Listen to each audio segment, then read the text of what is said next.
"Colonel Lennox, we need you now."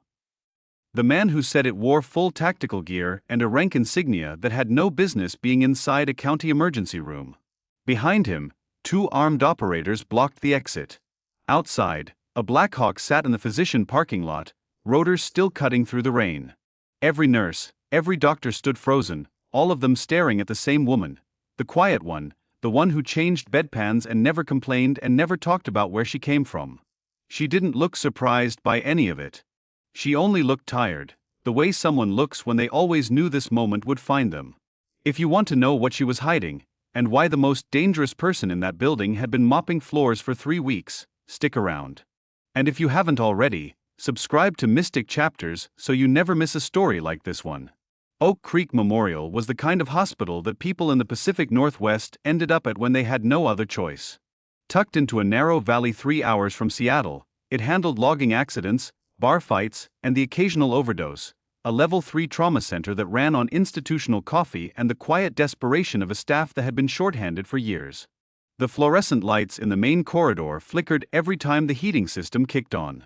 The breakroom refrigerator made a sound like a dying engine. Nobody had filed a maintenance request in so long that the form itself had gone missing.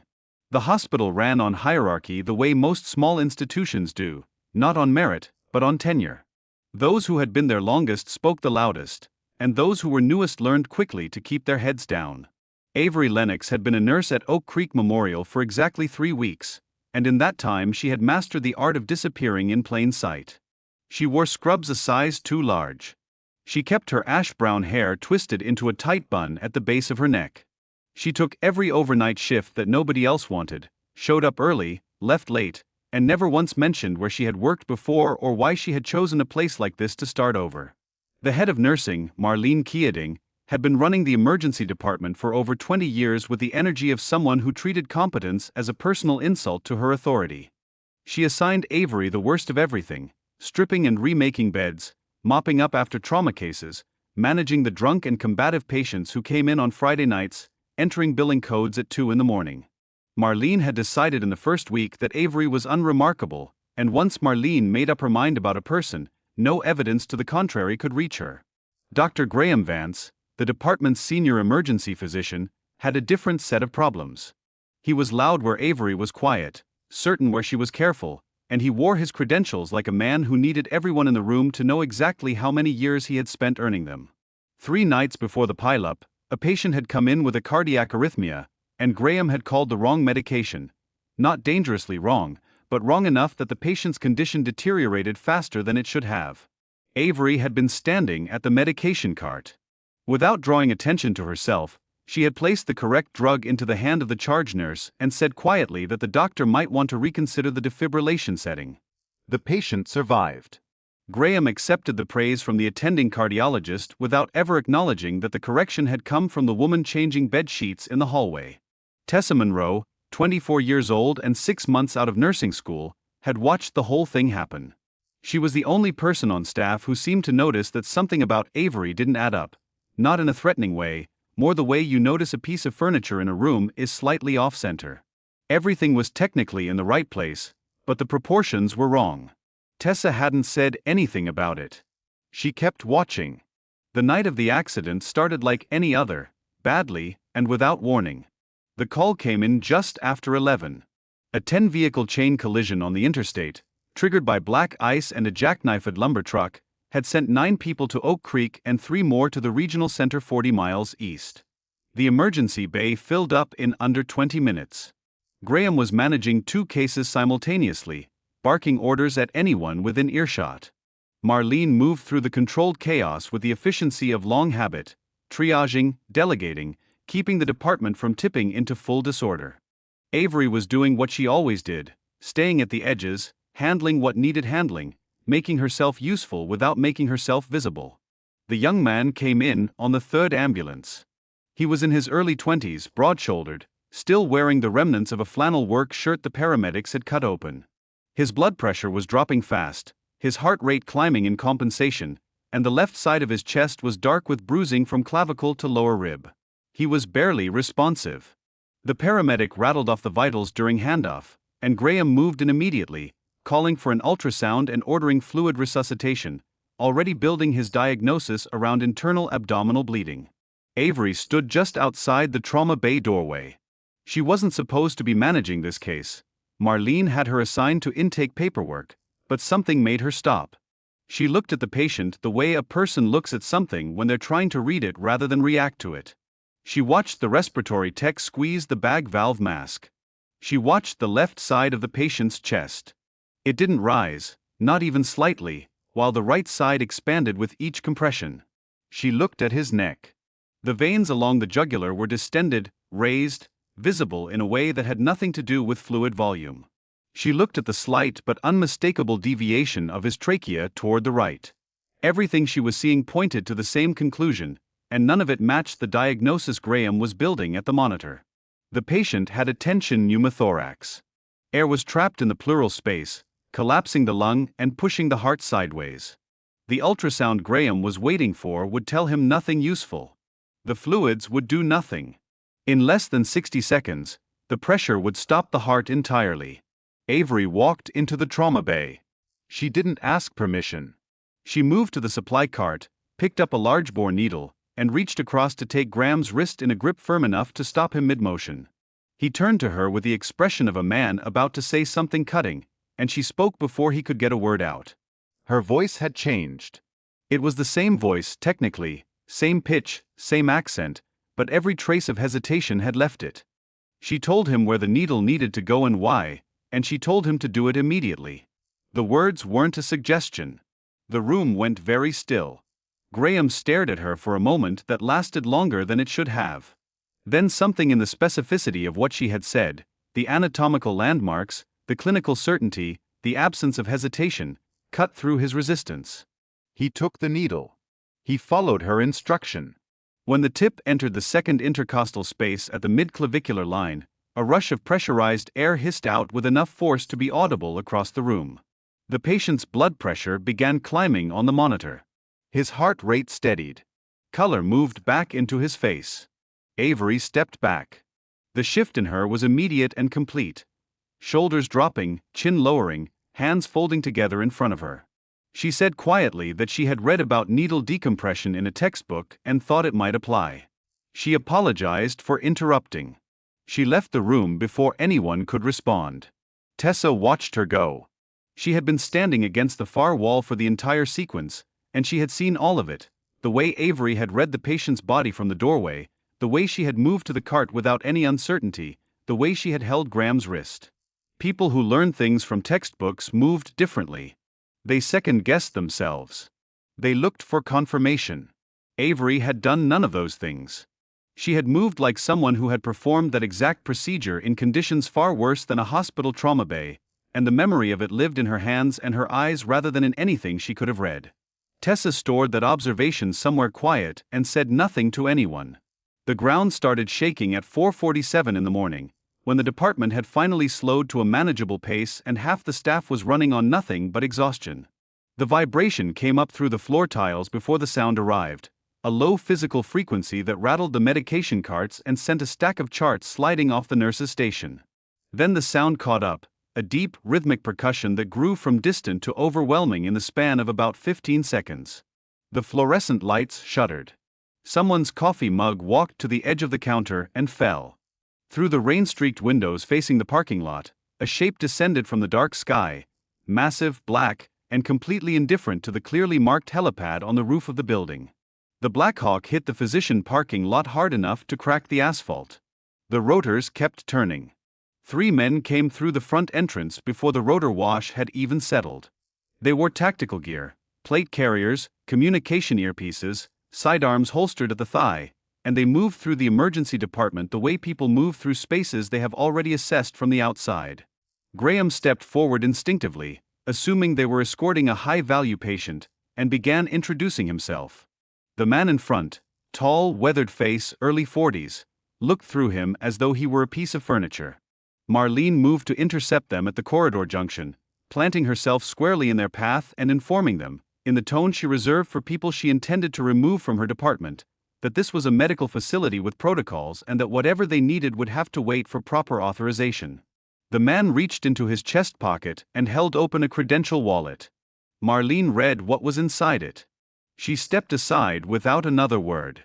Major Declan Rourke of the Joint Special Operations Command scanned the room. His gaze moved across the nursing staff, the intake desk, the trauma bay, the supply corridor, and then it stopped.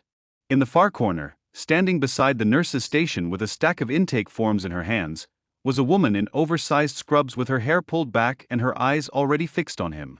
She hadn't flinched when the helicopter landed. She hadn't crowded toward the windows with everyone else.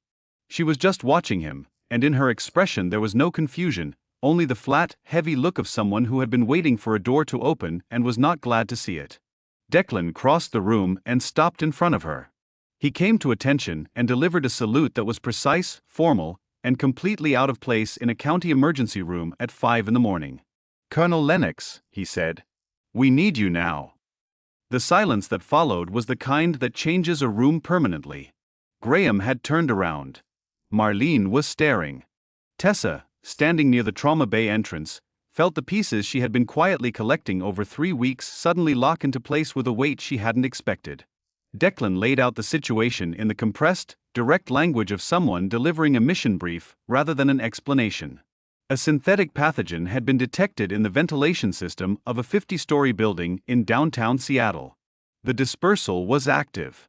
Casualties would begin within the hour if nothing changed, and the casualty count would not stop at the building. The person responsible was known.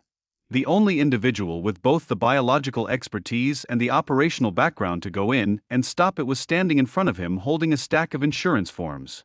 He set a hard-sided military case on the nurse's station counter and opened it. Inside, a secured communications device, a sidearm, and a clearance badge with a classification level that Marlene would not have been able to read even if she had been standing close enough to try. Avery set the forms down. She looked at the case. She looked at Declan. Whatever internal calculation she was running, it didn't take long. She reached up and unzipped the front of her oversized scrubs top, shrugging it off to reveal the fitted dark base layer underneath, and below, visible now at her waistband, the edge of a tactical holster she had been wearing every single day for 3 weeks. She picked up the clearance badge and clipped it to her collar. Then she turned to Graham. Her voice had that quality again, the one with no difference in it, no apology, nothing soft at the edges. She told him that the next time he saw a patient with a deviated trachea, distended neck veins, and unilateral chest movement, he should put a needle in before he called for the ultrasound. The delay, she said, would kill them. It almost killed the man tonight. Graham said nothing. There was nothing to say. Avery picked up the case, walked through the front doors, and stepped into the rain. The Blackhawks' rotors were already accelerating. She climbed in without looking back, not at the building, not at the people watching through the glass, not at the quiet, unremarkable life she had been carefully constructing for 3 weeks in a place where no one knew her name. The Black Hawk climbed hard into the rain and banked west before the lights of Oak Creek had fully disappeared below them. Inside the cabin, the noise was enough to make conversation difficult, which suited Avery fine. She sat across from Declan with the hard case open across her knees and worked through its contents methodically. Checking the sidearms chamber, testing the earpiece, reading the single-page intelligence summary printed on paper designed to dissolve in water. Declan watched her do all of this and said nothing. He had worked with people who needed time to adjust to the transition from civilian life back to operational reality. Avery didn't appear to need any. When she finished, she looked up and told him to start from the beginning. Declan laid it out. Automated biosurveillance sensors embedded in Seattle's downtown air monitoring network had flagged a synthetic pathogen just after 3 a.m, an engineered hybrid hemorrhagic fever combined with a respiratory transmission mechanism that made standard influenza look sluggish by comparison. People exposed to a sufficient concentration would begin showing symptoms within 20 minutes. The mortality rate in early modeling was sitting at 90%. The source had been traced to the ventilation infrastructure of Solstice Tower, a 50-story building in the financial district that housed, beneath its corporate exterior, a secure Department of Defense data repository for classified biological research. The building had gone into automatic lockdown. A SWAT team of 12 had been sent in through the lower mechanical floors to seize control of the ventilation system. All 12 had gone silent within 40 minutes of entry. Some lost in the lower duct network, Others confirmed down on the intermediate technical floors, none of them having reached the 48th floor control room. Avery listened to this without expression. Then she asked about the inhibitor. Declan reached into his vest and produced a sealed transport cylinder, palm-sized, containing a single vial of blue-tinted liquid. He explained that the compound had been synthesized specifically to neutralize the pathogen's molecular structure, developed under classified conditions by a DoD research team that had spent 72 hours doing nothing else. There was no second vial. The synthesis process couldn't be compressed further. If this one failed or was lost, there would be no time to produce another before the secondary dispersal system activated and the pathogen moved beyond the building's sealed air envelope and into the open atmosphere above the city. Avery turned the cylinder in her hands. 4 million people in Seattle. The wind off the sound running southwest at this hour. She didn't say any of that out loud. She already knew Declan had run those numbers. Then he told her who had built it. The name landed in her chest like something physical. Dr. Conrad Hale, her former commanding officer, and the man who had taught her everything she knew about biological containment, threat assessment, and the specific kind of thinking required to engineer a crisis that the government's own response protocols couldn't solve. 5 years ago, she had sat in a closed military tribunal and delivered testimony that ended his career and his freedom. He had been held at a maximum security facility ever since, until 72 hours ago, when someone with high-level access credentials had walked him out. The internal investigation into who had helped him was still ongoing, which meant the person responsible might still have access to operational communications, which was why Avery was going in alone. Conrad knew exactly how an assault team would move. He had written parts of the protocol himself. A large force would walk into whatever he had prepared. One person, moving without the standard footprint, was the only angle he might not have fully anticipated. The mission condition was simple and final. Avery would be dropped onto the roof of Solstice Tower, enter through the ventilation access point on the mechanical level, navigate to the air handling control room on the 48th floor, and introduce the inhibitor into the central filtration intake. If she succeeded, the pathogen would be neutralized throughout the building's sealed system before it could reach the secondary dispersal threshold. If she did not succeed within the allotted window, the Air Force would destroy the building with a tactical strike to prevent any atmospheric release. Everyone inside, including Avery, would be considered an acceptable loss. Declan said that last part the way military people say things they don't want to say but won't soften. Avery acknowledged it with a single nod. She had heard similar language before. She had even used to herself once, in a different room, about different people. That memory was one of several reasons she had left. She strapped on the plate carrier from the case, secured the inhibitor cylinder in the interior chest pocket, checked the earpiece connection to Declan's frequency, and pulled on the filtration mask. By the time Seattle came into view through the cabin window, she was ready. The city below looked wrong. The streets of the financial district were empty in a way that downtown Seattle never was. No headlights, no pedestrians, only the staggered glow of the building towers reflecting off wet pavement with no one to cast a shadow. The evacuation cordon was holding. Emergency sirens carried upward through the rain in long, oscillating waves. Solstice Tower rose from the center of the district, 50 floors of glass and steel with every interior light still burning, as though it were a perfectly normal Wednesday. At 5 a.m, Avery clipped the descent line to her harness, moved to the open cabin door, and dropped. The rooftop was wet and cold and slightly tilted from the slope of the drainage channels. She unclipped from the line before the Black Hawk had fully repositioned and moved immediately to the mechanical housing that contained the primary ventilation access point. The electronic lock took her 40 seconds to bypass using the override tool from the case. The hatch opened into darkness. She activated the small light mounted to the side of her mask and went in. The ductwork inside Solstice Tower had been designed for a building that needed to move enormous volumes of conditioned air across 50 floors. The main channels were large enough to move through on hands and knees without difficulty, but the branching network of secondary ducts that fed individual floors created a maze that would have been disorienting even with a full diagram. Avery had a partial schematic on the wrist-mounted display, partial, because Conrad had clearly modified the original layout. 2 junctions on her planned route had been physically reconfigured. The display showed a path that no longer existed. She stopped at the first junction and studied the branching options. 3 directions. The original schematic showed the left channel as the correct route to the 48th floor control room, but the left channel had been sealed. She could see fresh metal work at the junction, recently welded, still showing heat discoloration. Conrad had blocked the obvious path. She moved the light down the center channel and found what she had been afraid of finding. About 30 feet in, 2 sets of boot soles belonging to members of the SWAT team who had come in through the lower floors and made it further than their colleagues before the pathogen reached them. She took the right channel. It was slower. She had to backtrack twice when secondary branches dead-ended at sealed service hatches, and once she had to hold completely still for nearly a minute while a vibration moved through the ductwork. Some automated system cycling, she decided, not a person. The darkness inside the building was different from the darkness outside. Outside there was weather, distance, open space. In here, the walls were 8 inches from her shoulders, and the only sound was the hum of systems that someone else controlled. Conrad had taught her that the best defensive architecture exploits the attacker's assumptions. You build the obvious route first, make it clean and accessible, and then you ruin it.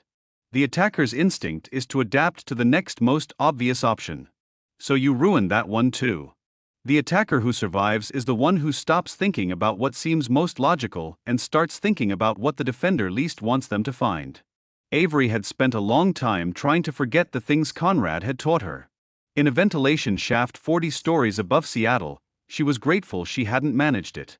She reached the access panel above the 48th floor control room 17 minutes after entering the ductwork. Through the steel mesh, she could see the room below. 4 members of the SWAT team were on the floor, the ones who had made it furthest, closest to the objective, before the pathogen overtook them. Their gear was intact, weapons, armor, communications equipment, all of it undamaged. The pathogen had done what bullets couldn't. They hadn't had time to fire a single shot. Conrad stood at the central control console with his back partially turned, working through a sequence on the primary terminal. He wore a full positive pressure protective suit, sealed at every joint. The countdown on the main display showed the secondary dispersal sequence reaching its final stage. The numbers were moving. Avery eased the mesh panel back from its frame and lowered herself through the opening. She had calculated the drop, identified the landing point, confirmed there was nothing between her feet and the floor. What she had not seen, because it had been designed not to be seen, was the near-invisible tripwire Conrad had run at shin height directly below the access point. Her right boot caught it on the way down. The alarm was immediate and loud. Before she had fully absorbed the landing, the ceiling-mounted auto turrets dropped from their housings and opened fire. She dove behind the server rack in the same motion that her brain registered what was happening, and the rounds tore through the space she had occupied a half-second before. Then the firing stopped.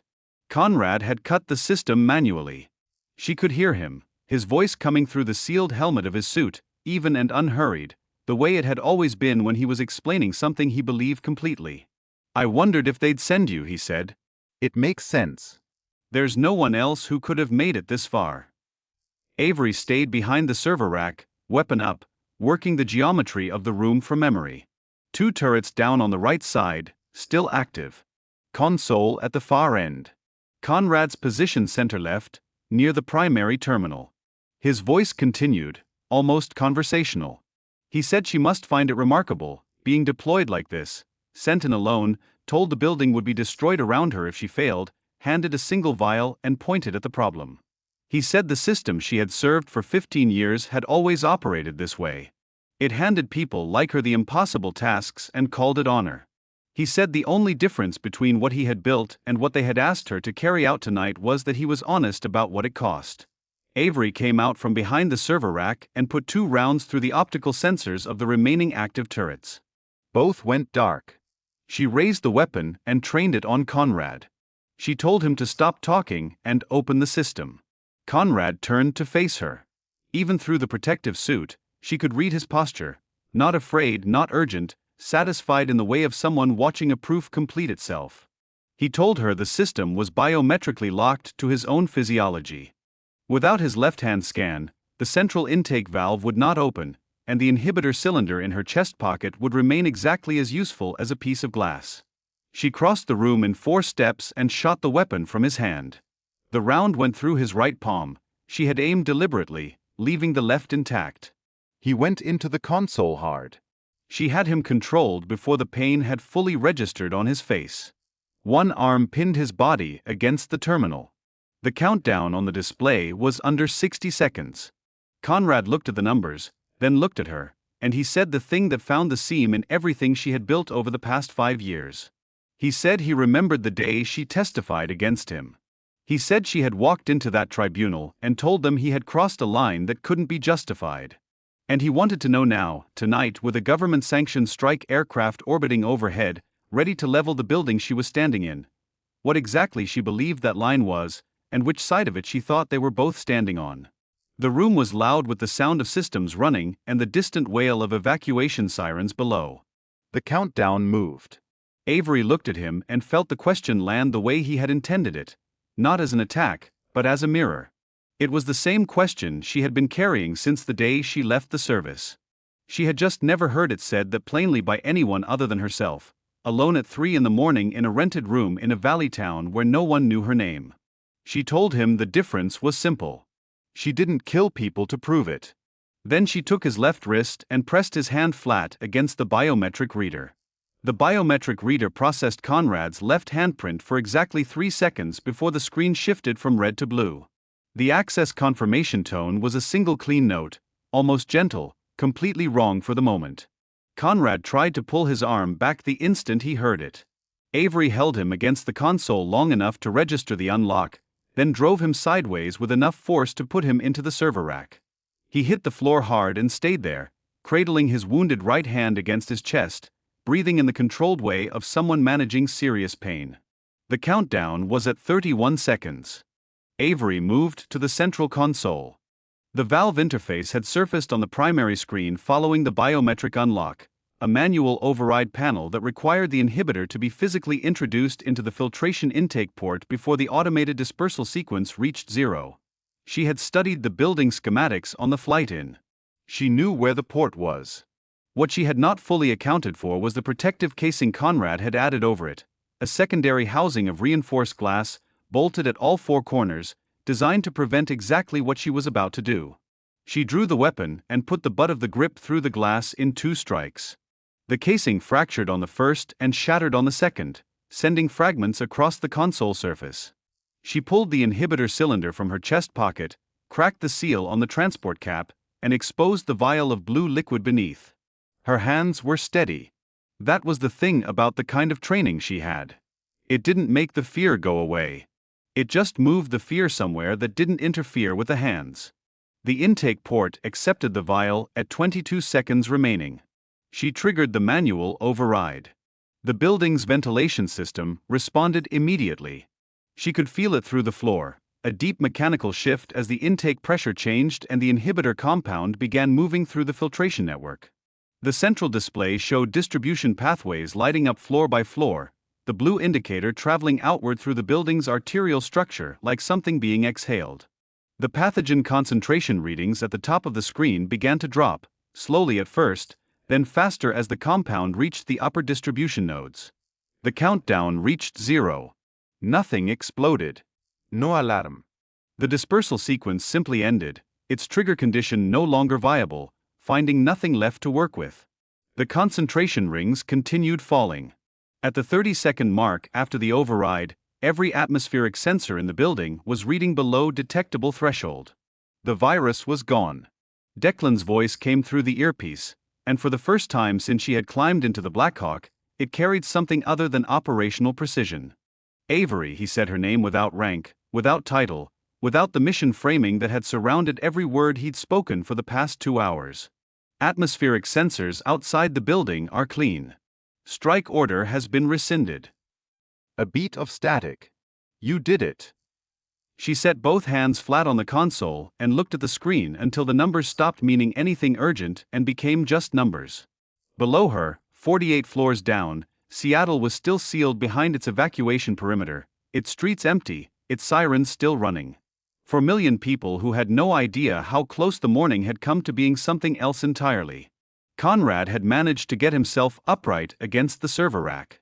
He was watching her with his left hand pressed flat against his thigh and his right arm drawn close, the wound dark through the material of his protective suit. His expression hadn't changed much. There was no collapse, no shock, no visible reckoning. He looked like a man reviewing data that had come in contrary to his hypothesis, disappointed, but not surprised by the method of his failure. He said she should understand that stopping him tonight didn't change the fundamental argument. The infrastructure he had exploited was still there. The classified research, the unsupervised programs, the people making decisions about acceptable losses in rooms that didn't appear on any official record. None of that had been dismantled by a single vial of blue liquid pushed through a filtration port. He said she had bought the city a night. That was all. Avery looked at him for a long moment. Then she said that a night was enough.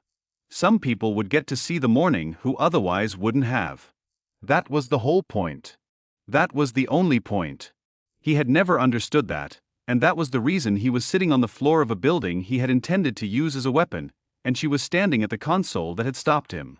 She picked up the empty cylinder, sealed it, and put it back in her chest pocket. The tactical team arrived 6 minutes later, entering through the stairwell access in full biological containment gear. They secured Conrad with practiced efficiency, applied a field dressing to his right hand, and guided him toward the exit without ceremony. A second team moved through the room, checking the 4 SWAT members on the floor, all alive, all presenting early-stage symptoms, all stable enough for immediate medical evacuation. The decontamination crews would follow. The building would be under environmental control for the next 72 hours while the inhibitor's neutralization of every remaining trace of the pathogen was confirmed by independent testing. Avery sat on the edge of the console and let all of it happen around her. Declan came up the stairwell himself rather than waiting at the command post. He found her there, still in the filtration mask and plate carrier, dusty from the ductwork, a constellation of glass fragments from the broken casing still caught in the fabric of her sleeve. He stood across from her and said that the president had asked to speak with her personally. There was a formal commendation being prepared, and there was a position, a real one senior level at the Pentagon, working directly on the biological threat assessment program that had been attempting to track Conrad's network for the past 3 years. Her actual rank reinstated. Her actual record unsealed. Everything she had walked away from, offered back. Avery pulled the filtration mask down around her neck. She looked at Declan, and she looked at the room, the broken glass, the bodies that had been carried out, the console with its readings now steady and green. And then she looked at the window on the far wall. Through it, the sky over Seattle was beginning to separate from black into a dark, deep blue. Not quite dawn. The direction of dawn. She told Declan she appreciated it. She told him the offer was real and the people making it were probably sincere. And then she told him she had a shift at Oak Creek Memorial, and that if she didn't show up, Marlene Keating was going to document 3 consecutive absences in her personnel file, and that was going to create an administrative problem she genuinely did not want to deal with. Declan looked at her the way people look at someone who has just said something that is both completely absurd and, on reflection, makes more sense than anything else they could have said. He told her the helicopter was on the roof. She told him she knew where the roof was. She had come in that way. She was back at Oak Creek Memorial by Thursday morning. The drive from the regional airfield where Declan had dropped her took 40 minutes, most of it through the kind of gray, early morning mountain quiet that made it difficult to believe the world contained anything as urgent as what she had spent the night inside of. She changed in the car, tactical gear into a fresh set of scrubs she had kept in a bag in the trunk, the plate carrier folded into the hard case, the clearance badge back in the military case that Declan had taken with him. By the time she pushed through the front doors of the emergency department, she looked the way she always looked, hair in a tight bun, scrubs slightly too large, the expression of someone who had been awake too long and had no particular feelings about it. Marlene was at the nurse's station. She looked up from the scheduling board with a particular expression she reserved for people who had caused her administrative inconvenience, and she told Avery that 3 unscheduled absences with no advance notification was a serious breach of department protocol and that she expected a written explanation by end of shift. She said it without raising her voice, which was how Avery had learned that Marlene's most sincere displeasure was always delivered at a conversational volume. Avery said she was sorry. She said there had been a family situation. Marlene did not ask what kind. She handed Avery the morning assignment sheet and told her that room 4 needed its linens changed and that the patient in bay 7 required a blood draw that had apparently been overlooked during the overnight. She said it with the tone of someone reasserting an order that had never been in question. Then she turned back to her scheduling board. Avery took the assignment sheet. Graham was in the corridor near the medication room when she came through with the linen cart. He had clearly been at the hospital through the night, the kind of tired that sits around the eyes and in the set of the shoulders, the coffee cup in his hand the third or fourth of the shift. He saw her coming and found something on his clipboard that required his full attention until she had passed. She didn't stop. There was nothing that needed to be said between them that hadn't already been said in the trauma bay at 4 in the morning, and both of them understood that. The hallway was long and quiet at this hour, the overnight patients in that shallow sleep that precedes a hospital breakfast, the day staff just beginning to filter in. Avery pushed the linen cart at an even pace, her mind doing the thing it had always done after a mission: cataloging, settling, filing things into the places where they could be carried without too much friction. Conrad in custody. The building contained. The city still there on the other side of the mountain, waking up to a Thursday it would never know had almost been its last. Tessa was standing at the junction where the main corridor met the east wing, a tablet in her hand, looking at something on the screen. She looked up when she heard the cart wheels. For a moment, she just looked at Avery, and Avery looked back at her the same way they had looked at each other across the trauma bay the night Tessa had watched her work and understood that what she was seeing didn't have a simple explanation. There was a whole conversation in that look, everything Tessa had seen and correctly understood and chosen not to ask about, everything Avery was never going to explain and didn't need to. Tessa gave a small, deliberate nod. Avery returned it with the same economy. Then she pushed the cart past and kept going. Marlene was still at the nurse's station when Avery came back through with the used linens. Somewhere in the building, the heating system kicked on and the corridor lights did their familiar flicker. The refrigerator in the break room was making its engine dying sound. A phone rang at the intake desk, and someone answered it in the bored, efficient shorthand of a person who had answered that phone 2,000 times before. Avery fed the linens into the collection cart outside the laundry room, checked her assignment sheet, and headed for Bay 7 to draw the blood that had been missed on overnight. The President of the United States knew her name. The Joint Special Operations Command had her on file as the person who had stopped a biological weapon from destroying a major American city in the early hours of a Thursday morning in October. In the controlled, classified language of the after-action report that Declan would file by the end of the day, she would be identified by rank, clearance level, and a service record that most people with her experience would have spent the rest of their lives pointing to. In room 4 of Oak Creek Memorial, someone had slept on sheets she had just changed and would wake up in a few hours without knowing who had put them there. That was fine. That was, in fact, exactly what she had come here for. Not the invisibility of someone hiding, but the quiet of someone who had finally decided that not every part of her life needed to be in service of the same emergency. She would know what she had done with it. That had always been enough. She had just needed to remember it. She found the patient in Bay 7, introduced herself, and reached for the tourniquet. There are people like Avery in every room, quiet, overlooked, carrying more than anyone around them could imagine. The ones we dismiss the fastest are sometimes the ones holding everything together. If this story stayed with you, share it with someone who needs to hear it, and subscribe to Mystic Chapters so you're here for the next one.